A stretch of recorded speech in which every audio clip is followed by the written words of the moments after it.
Jadilah kiamat, maka terjadi kiamat. Maka tidak ada satupun makhluknya yang tahu mata sa'ah, kapan kiamat itu.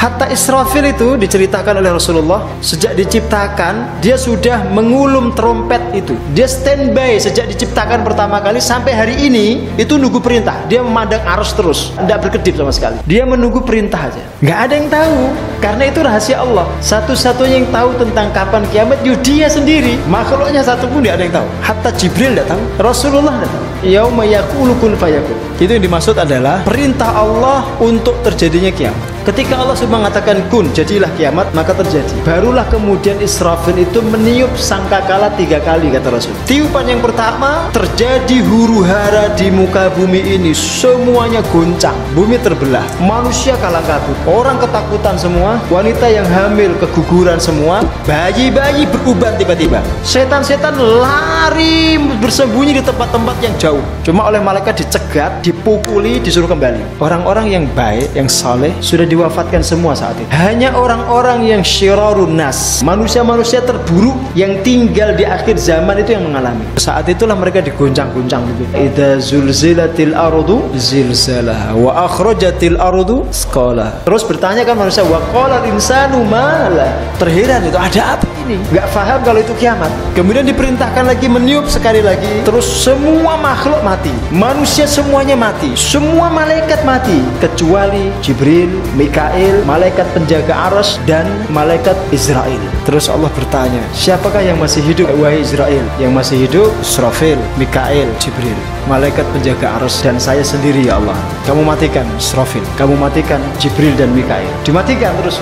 Sebelum dimatikan itu diprotes oleh arsy. Apakah Jibril dan Mikail juga dimatikan ya Allah? Diam kamu, kata Allah. Terus dimatikan. Jibril mati, Mikail mati, Israfil wafat. Tinggal malaikat penjaga arsy dan Israel. Allah bertanya lagi, sekarang siapa yang masih hidup? Wahai Israel, yang masih hidup malaikat penjaga arsy, engkau ya Allah, dan saya sendiri. Sekarang matikan malaikat penjaga arsy itu, matikan semuanya. Dimatikan semua. Selesai begitu, Allah bertanya lagi, sekarang tinggal siapa yang masih hidup? Engkau dan saya sendiri ya Allah. Sekarang kamu mati Israel. Israel mati. Nah, ketika Israel mati itu kemudian Allah bertanya, sekarang siapa yang hidup?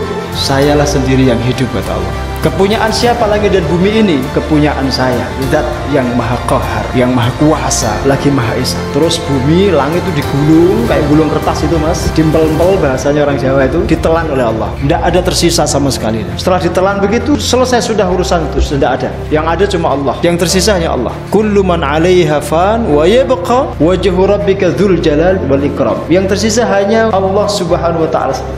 Itu kejadian nanti di akhir zaman. Selesai begitu kemudian Allah Subhanahu wa taala menggelar langit yang baru, bumi yang baru. Seperti gelar kulit itu. Enggak ada sama sekali yang dataran tinggi, enggak ada yang dataran rendah. Enggak akan kamu lihat dataran yang tinggi maupun yang rendah, semuanya rata. Bumi yang ada saat itu bukan bumi yang dulu. Mataharinya pun diganti, langitnya diganti, semuanya baru. Baru kemudian manusia dihidupkan kembali seperti kecambah hidup itu, kecambah tumbuh itu. Roh ditiupkan itu seperti laron yang disebar itu. Disuruh kembali ke jasadnya masing-masing. Terus dihujani 40 hari 40 malam gak berhenti. Manusia tumbuh seperti kecambah itu. Terus dimulai mahsyar. Cuma belum ada pengadilan. Menunggu mereka sambil menangis. Menangis semua. Antum juga menangis nanti itu. Nangis semua sampai air matanya itu menjadi banjir air mata itu.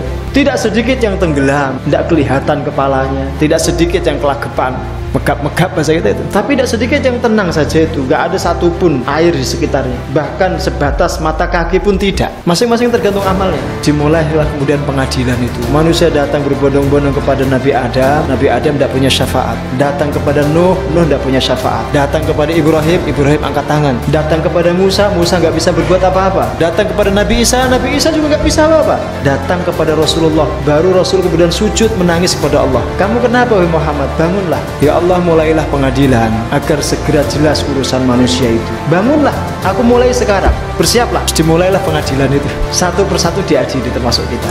Antum kalau ingat dengan peristiwa itu, antum hidup di dunia ini tidak akan sembrono. Setiap detik waktu antum itu nanti akan dihisap. Setiap harta yang antum miliki dihisap. Usia muda dihisap. Perbuatan antum dihisap.